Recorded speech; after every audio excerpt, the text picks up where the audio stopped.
Hello friends, आज हम 2016 के सब्जेक्टिव टाइप क्वेश्चन डिस्कस करेंगे with solution and explanation in Hindi and English. हमने प्रीवियस वीडियो में 2013 एंड 15 के फिजिक्स, केमिस्ट्री एंड मैथमेटिक्स के subjective type and objective type question discuss कर रखे हैं। उसका डिस्क्रिप्शन में लिंक है, वहाँ जाके आप देख सकते हैं। बहुत सारे स्टूडेंट का डिमांड था, रिक्वेस्ट था कि सब्जेक्टिव टाइप क्वेश्चन पे वीडियो बनाइए। अगर ये आपके लिए हेल्पफुल हो तो चैनल को ज़रूर सपोर्ट करें। तो चलिए क्वेश्चन डिस्कस करते हैं। तो यहाँ पे शॉर्ट टाइप क्वेश्चन 1 से लेकर 11 तक दिए हुए हैं। हम टोटल क्वेश्चन डिस्कस करेंगे। पहला क्वेश्चन है, परावैद्युत शक्ति एवं आपेक्षिक परावैद्युतांक को परिभाषित करें। यानी यहाँ पे कह रहा है define dielectric strength and relative permittivity. तो हम जानते हैं डाइलेक्ट्रिक स्ट्रेंथ से यह किसी भी डाइलेक्ट्रिक का स्ट्रेंथ होता है, मैक्सिमम एरिया भी हो सकता है या पोटेंशियल ग्रेडियंट हो सकता है जहाँ ये अप्लाई कर रहे हैं। फिर डाइलेक्ट्रिक की एक प्रॉपर्टी है, अगर डाइलेक्ट्रिक को इलेक्ट्रिक फील्ड के अंदर हम डालते हैं या रखते हैं तो ये क्या कर देगा, जिस भी मॉलिक्यूल के बीच में डाइलेक्ट्रिक हम भरेंगे, डाइलेक्ट्रिक फिल करेंगे, उसमें क्या कर देगा, ये सेपरेशन करता है, यानी अलग करने का काम करता है मॉलिक्यूल्स को। एयर की बात करें, एयर में जो डाइलेक्ट्रिक स्ट्रेंथ होता है 3 × 10⁻⁶ वोल्ट पर मीटर। ये क्या होता है, डाइलेक्ट्रिक स्ट्रेंथ होता है एयर का, ये याद रखेंगे। फिर रिलेटिव परमिटिविटी जो है 2 फोर्स का रेशियो होता है। अब कैसा फोर्स, जैसे हम लेते हैं कोई चार्ज है Q1 Q2, r डिस्टेंस से क्या है, सेपरेट है। तो रिलेटिव परमिटिविटी जो होता है उसको हम एप्सिलॉन r से डिनोट करते हैं। तो ये होता है, तो यहाँ से हम डेफिनेशन निकालेंगे, relative permittivity is the ratio of electrostatic force between 2 charges separated by a certain distance in vacuum to the electrostatic force between two same charges separated by a certain distance in medium।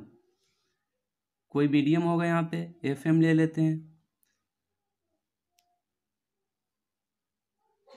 तो ये आप समझ गए होंगे, 2 force का क्या होता है, रेशियो होता है। एक फोर्स जो होगा आपका वैक्यूम में होगा, एक फोर्स होगा मीडियम में, दोनों सेम चार्ज का ही हम फोर्स लेंगे। फिर सेकेंड नंबर क्वेश्चन है, चौक कुंडली अथवा मोटर प्रवर्तक के उपयोग समझाएं। यानी मोटर स्टार्टर और चौक कॉइल के बारे में एक्सप्लेन करना। तो हम जानते हैं चौक कॉइल एक कॉइल होता है जिसमें कॉपर वायर वाउंड होगा, यानी लपेटा हुआ होगा सॉफ्ट आयरन कोर या लेमिनेटेड आयरन कोर पे, इस टाइप से होगा। ये आयरन कोर हम ले लेते हैं, इस पे कॉपर वायर इस टाइप से वाउंड होगा, यानी लपेटा हुआ होगा। इसको हम क्या करेंगे, कोई सप्लाई से इसके छोर को हम बैटरी से जोड़ देंगे। तो इसका क्या होता है काम, ये तो हम जानते हैं चौक कॉइल जो होता है जिसकी लो रेसिस्टेंस होती है और हाई इंडक्टेंस होता है, जो AC सर्किट में करंट को कंट्रोल करने का काम करता है, उसे हम चौक कॉइल कहते हैं। अगर हम चौक कॉइल की जगह पे रेसिस्टेंस का यूज़ करते करंट को कंट्रोल करने के लिए, तो उस केस में पावर लॉस ज़्यादा होता, एनर्जी लॉस ज़्यादा होता। तो इसलिए हम क्या करते हैं, AC सर्किट में चौक कॉइल का यूज़ करते हैं। आप समझ गए होंगे। फिर नेक्स्ट क्वेश्चन है, चुंबकीय फ्लक्स में विमा एवं SI मात्रक बताएं। हमें dimension and SI unit magnetic flux का डिराइव करना है। तो हम जानते हैं फार्मूले से ही आप कर सकते हैं इसे। मैग्नेटिक फ्लक्स का हम फार्मूला जानते हैं, क्या होता है, मैग्नेटिक फील्ड इनटू एरिया होता है। तो अगर इसके यूनिट की बात करें तो मैग्नेटिक फील्ड का टेस्ला एरिया का क्या हो जाएगा, meter square. Tesla meter square होगा मैग्नेटिक फ्लक्स का यूनिट। इसका एक और स्पेशल यूनिट है साइंटिस्ट के नाम पे, वेबर भी बोलते हैं इसको। टेस्ला मीटर स्क्वायर को वेबर बोलते हैं, यानी मैग्नेटिक फ्लक्स का जो यूनिट होगा वो वेबर होगा।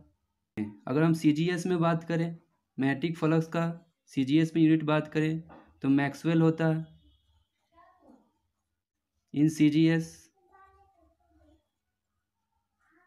अब हमें इसका डायमेंशन फार्मूला डिराइव करना है, तो डायमेंशन फार्मूला क्या करेंगे, इसमें हम फार्मूला यूज़ करेंगे, मैग्नेटिक फील्ड का फार्मूला यूज़ करेंगे। तो मैग्नेटिक फ्लक्स इक्वल टू क्या हो जाएगा, बी को हम क्या लिख सकते हैं, मैग्नेटिक फील्ड को लॉरेंज फोर्स से आपको याद होगा, एफ इक्वल टू क्या होता है, क्यू बी भी। यहाँ पे क्यू क्या है, चार्ज है, भी क्या है, वेलोसिटी है, बी क्या है, मैग्नेटिक फील्ड। तो यहाँ से बी क्या आ जाएगा, एफ बाई क्यू इंटू भी।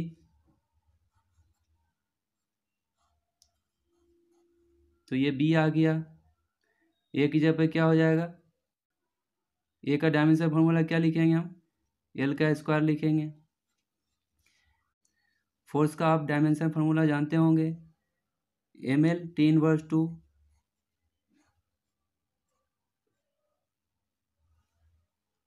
बाई क्यू को हम क्या लिख सकते हैं, क्यू यहाँ पे क्या है, चार्ज है, तो चार्ज इक्वल टू क्या होता है, आई इंटू टी, यानी एम्पियर इंटू टाइम। तो एम्पियर को ए लिखेंगे, टाइम को टी लिखेंगे, डायमेंशन फार्मूला। वी क्या है, वेलोसिटी, वेलोसिटी क्या होता है, मीटर पर सेकेंड, मीटर का एल, पर सेकेंड को क्या लिखेंगे, T inverse, L into T inverse. अब पहले से क्या था, एल स्क्वायर, यहाँ पे मल्टीप्लाई करेंगे। तो इसको सॉल्व करेंगे तो आपका आ जाएगा डायमेंशन फार्मूला, एम, एल से एल कैंसिल हो जाएगा, ये एल स्क्वायर, फिर ये टी इनवर्स 1 को ऊपर ले जाएंगे तो पावर क्या हो जाएगा, +1 होगा तो यहाँ पे -1 आ जाएगा, तो टी पे -1, ये एम्पियर ऊपर जाएगा तो एम्पियर पे इन्वर्स आ जाएगा। तो ये आपका मैग्नेटिक फ्लक्स का डायमेंशन फार्मूला आ गया। ये सीजीएस सिस्टम में यूनिट हो गया मैक्सवेल, ये आपका एसआई यूनिट में हो गया वेबर या टेस्ला मीटर स्क्वायर, ये याद रखिएगा। फोर्थ नंबर है, विद्युतीय नेटवर्क के लिए किरचॉफ्स के दोनों नियम लिखे। तो यहाँ पे किरचॉफ्स के दोनों लॉज लिखने हैं, तो हम जानते हैं फर्स्ट लॉ क्या कहता है, the algebraic sum of current at the junction is equal to 0। इसका मतलब क्या हुआ, the incoming current meeting at a point, यहाँ पे मीट कर रहा है, the sum of incoming current meeting at a point is equal to the sum of outgoing current from that point. जितने आने वाले करेंट है उसका सम इस पॉइंट पे, जितने यहाँ से जाने वाले करेंट है उसका सम इस पॉइंट से क्या होगा, इक्वल होगा। तो फर्स्ट लॉ यही कहता है। और ये भी याद रखेंगे कि किरचॉफ्स फर्स्ट लॉ को ही किरचॉफ्स लूप रूल कहते हैं या जंक्शन रूल भी कहते हैं। फिर सेकेंड लॉज क्या कहता है, the algebraic sum of potential difference in a close circuit is equal to 0। इसको भी हम सर्किट डायग्राम से समझेंगे।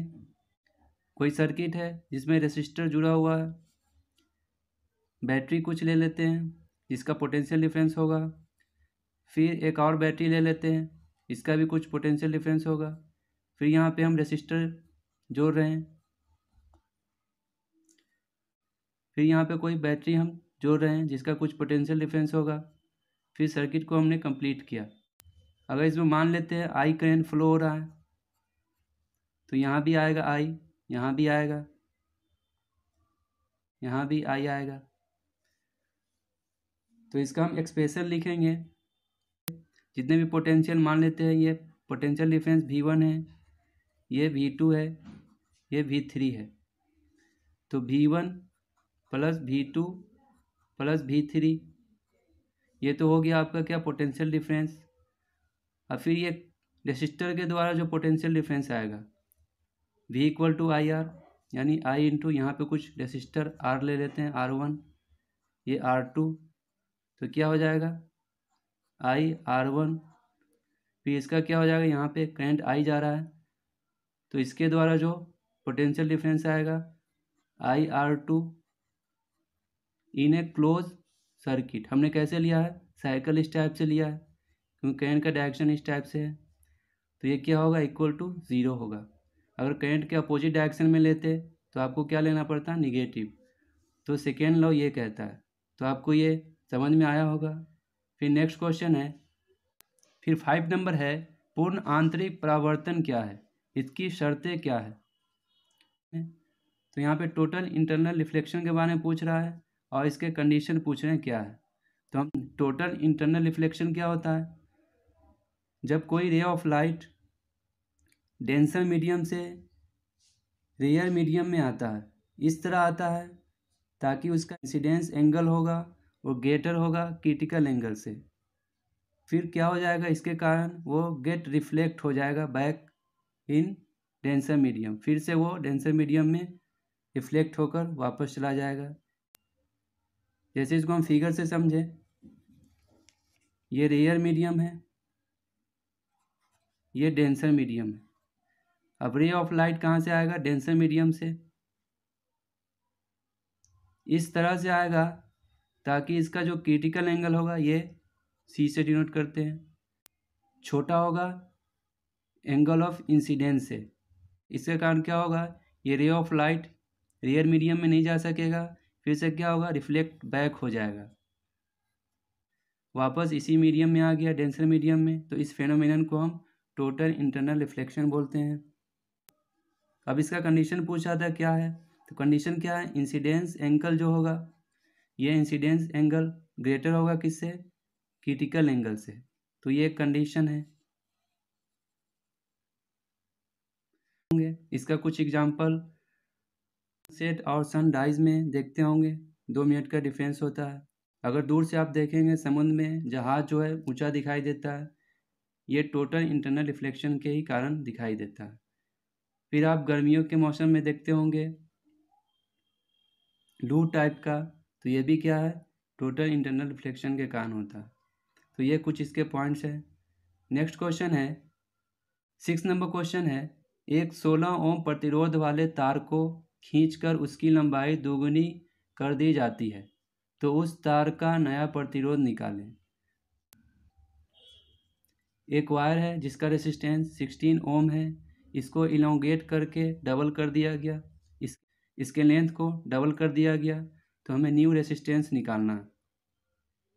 ये लेंथ यहाँ पे क्या किया, बढ़ाया गया, यानी प्रॉपर्टी ऑफ मटेरियल पे बेस्ड है। तो प्रॉपर्टी ऑफ मटेरियल के लिए आप क्या यूज़ करेंगे, एक फार्मूला होता है R equal to rho L by A. यहाँ पे कह रहा है वायर के लेंथ को डबल किया गया है, यानी उसका वॉल्यूम जो होगा सेम होगा। तो हम क्या करें, इसको वॉल्यूम बना सकते हैं, लेंथ से इसको ऊपर नीचे मल्टीप्लाई कर देंगे लेंथ से, तो ये क्या आ जाएगा, रो L स्क्वायर बाई ये क्या हो जाएगा, एरिया इंटू लेंथ, वॉल्यूम हो जाएगा। तो वॉल्यूम हमेशा क्या होगा, कांस्टेंट होगा, तो ये कांस्टेंट हो गया। रेजिस्टेंस किस पे डिपेंड करेगा, L स्क्वायर पे। तो यहाँ से रिलेशन क्या बनेगा, रेजिस्टेंस जो होगा डायरेक्टली प्रोपोर्शनल होगा L स्क्वायर के।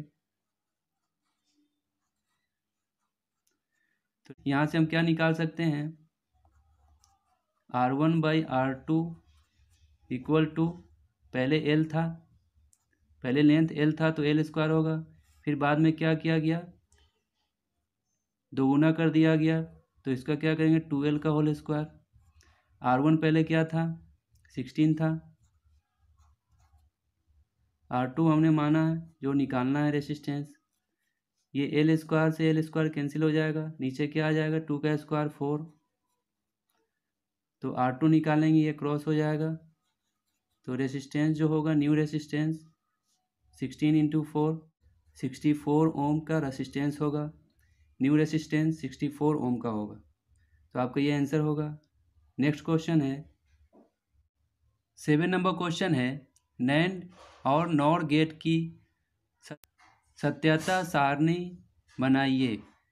तो यहाँ पे कह रहा है NAND gate and NOR gate का ट्रूथ टेबल बनाना। ट्रूथ टेबल बनाने से पहले आपको बूलियन एक्सप्रेशन दोनों का याद होना चाहिए। तो हम जानते हैं नैंड गेट जो है एंड गेट और नॉट गेट से मिलके बनता है। तो एंड गेट का बूलियन एक्सप्रेशन देखें तो क्या होता है a इंटू बी, इसी पे हम क्या लगा देंगे नॉट लगा देंगे, तो ये क्या आ जाएगा नैंड गेट का बूलियन एक्सप्रेशन। नॉट गेट की बात करें तो नॉट गेट जो बनता है और गेट एंड नॉट गेट मिल के बनता है। तो और गेट का क्या होता है Boolean expression a plus B, और इस पर क्या लगा दें नॉट लगा देंगे। अब दोनों का हमें ट्रूथ टेबल लिखना है, तो पहले हम इसका लिख रहे हैं।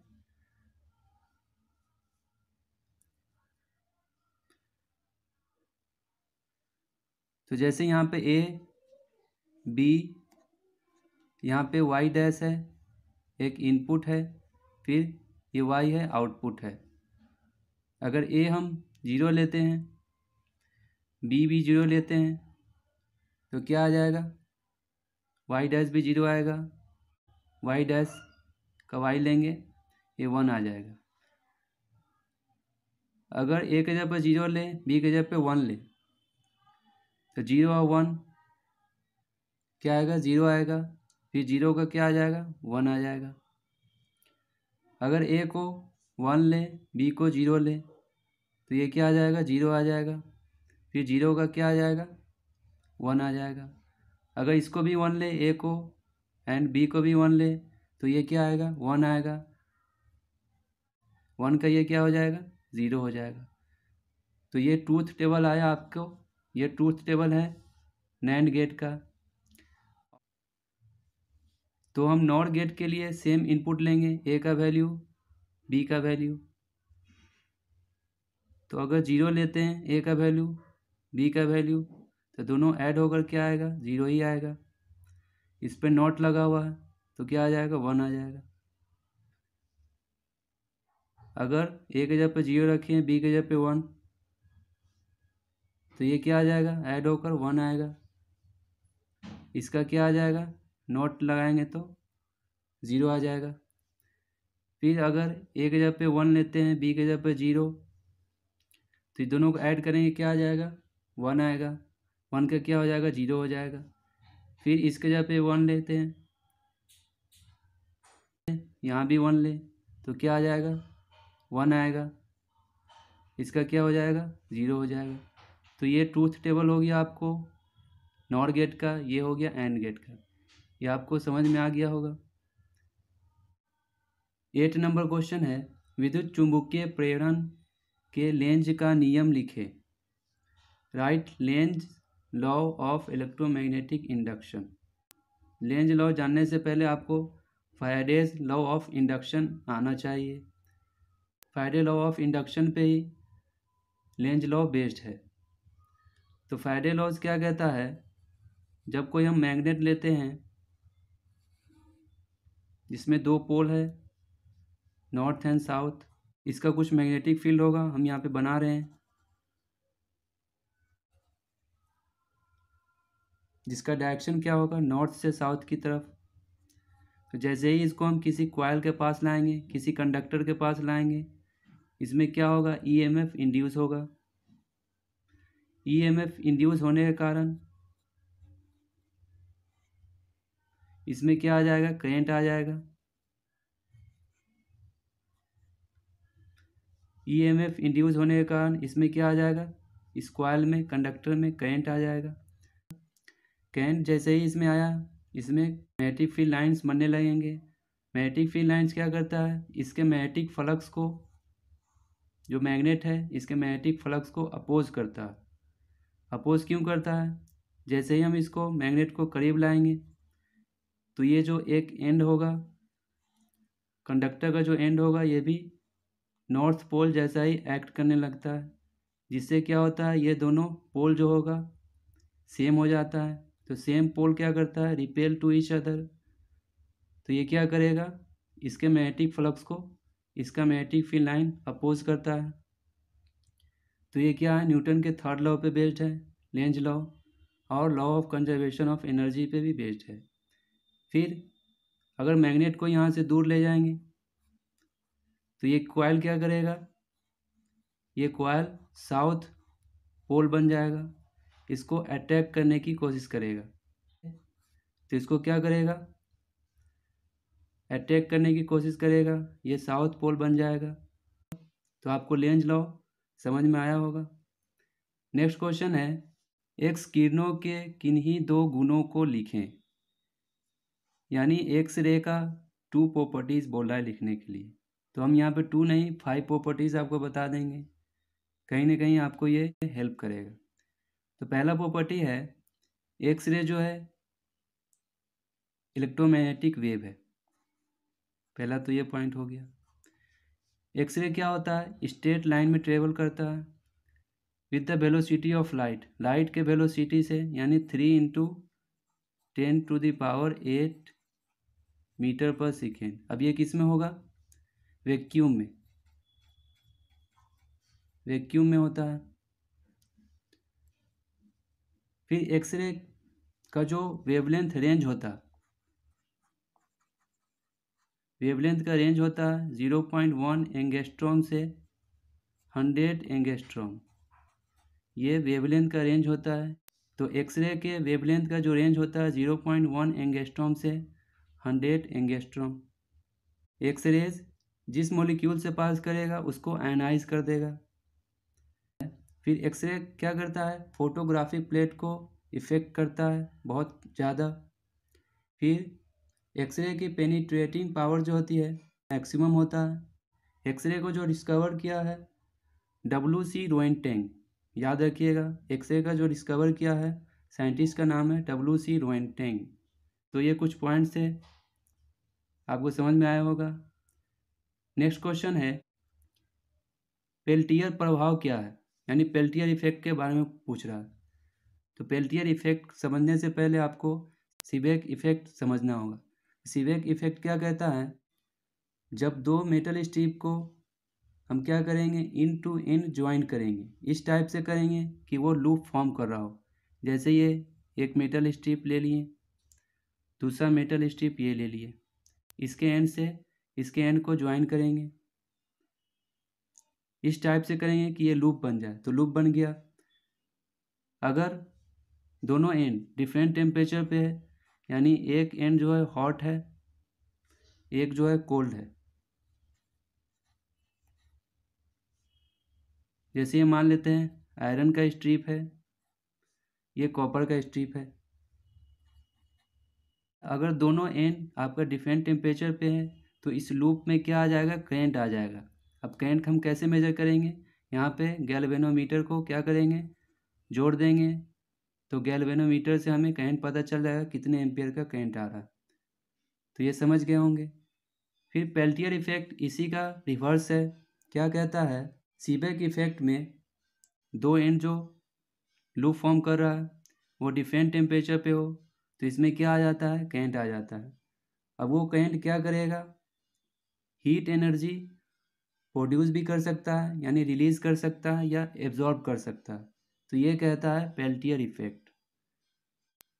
तो इस इफेक्ट को हम कहते हैं पेल्टियर इफेक्ट। तो आप समझ गए होंगे। नेक्स्ट क्वेश्चन है, व्योम तरंगों तथा आकाशीय तरंगों की व्याख्या करें, यानी sky waves and space waves के बारे में बताना।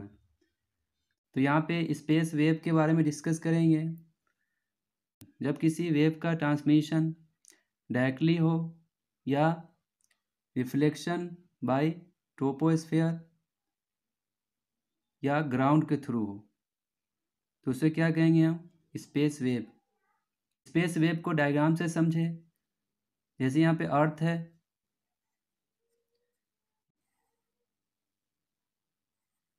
यहाँ पे कोई ट्रांसमिटिंग टावर है इस टाइप से, यहाँ पे कोई दूसरा ट्रांसमिटिंग टावर है।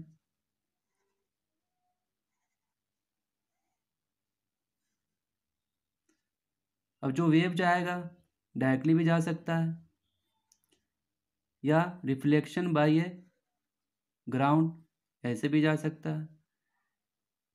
या आपका ट्रोपोस्फेयर में जाएगा, ये ट्रोपोस्फेयर हो गया, ऐसे भी जा सकता है। तो इसी को क्या कहते हैं हम? स्पेस वेव्स कहते हैं। स्काई वेव क्या कहता है? वेव का ट्रांसमिशन होगा ट्रांसमिटिंग एंटीना से रिसीविंग एंटीना तक। आफ्टर रिफ्लेक्शन के बाद by ionosphere is called sky wave. तो इसमें क्या होगा? आयनोस्फेयर के द्वारा रिफ्लेक्शन के बाद जो वेव ट्रांसमिटिंग एंटीना से रिसीविंग एंटीना तक जाता है उसी को हम क्या कहते हैं? स्काई वेव कहते हैं। इसको अगर फिगर से समझे, मान लेते ये अर्थ है,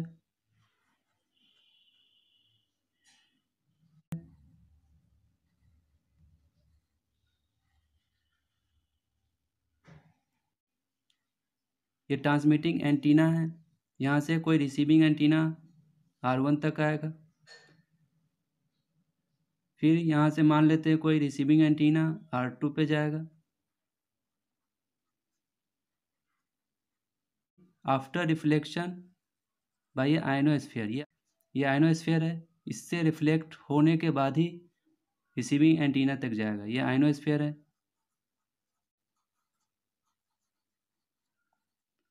तो आप ये समझ गए होंगे दोनों। तो स्टूडेंट, हमने यहाँ पे टोटल 11 क्वेश्चन डिस्कस किए हैं। अगर ये आपके लिए हेल्पफुल हो तो चैनल को ज़रूर सपोर्ट करें। And if any doubts regarding this question then please comment your question in the comment box. I try to reply your answer. Thanks for watching.